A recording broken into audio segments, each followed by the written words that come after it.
The House Majority Leader, Republican Eric Cantor, who Chip just mentioned, has been a congressman from Virginia since 2001. He's a favorite of Tea Party activists. Nancy Cordes tells us that now that Cantor is at the center of the budget crisis, he's become a lightning rod. Good afternoon. In Washington, where the blame game is a blood sport, Democrats have found their fall guy. Leader Cantor has yet to make a constructive contribution to these discussions.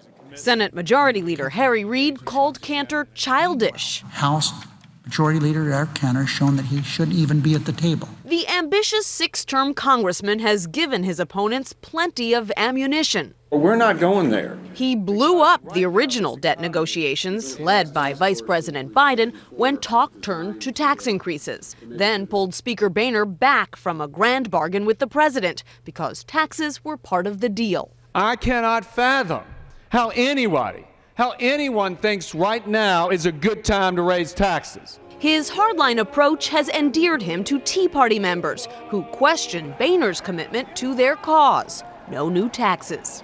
Do you feel like you're being made into a scapegoat here by the Democrats? Yeah, this is not a game. This is serious stuff. We got a job to do, and that is to ensure that we don't default on our debt. Cantor, who is 48, fashions himself a young gun of the Republican Party with a book, Eric Cantor, and video to match. They are the Young Guns. Despite persistent rumors that Cantor is gunning for his job, Boehner defended his embattled lieutenant today. Any suggestion that the role that Eric has played in these meetings has been anything less than helpful is just wrong.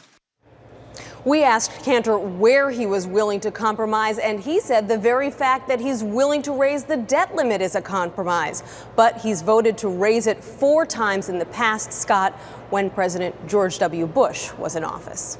Now, Nancy, the president says he wants to know by tomorrow whether a deal is possible. But if the default deadline is August 2nd, why the urgency? Well, even if they were to reach a deal tomorrow, Scott, which looks unlikely as it is, they'd still have to take that plan back to their respective caucuses in the House and the Senate and sell it to their members, because it really doesn't mean anything unless it can get the votes. Then they'd have to write it up into legislative language, hold votes in the House and the Senate, pass the exact same bill, word for word, no amendments, no word changes, and then send it to the president's desk for signature. And as you can imagine, all that takes time. Thanks, Nancy.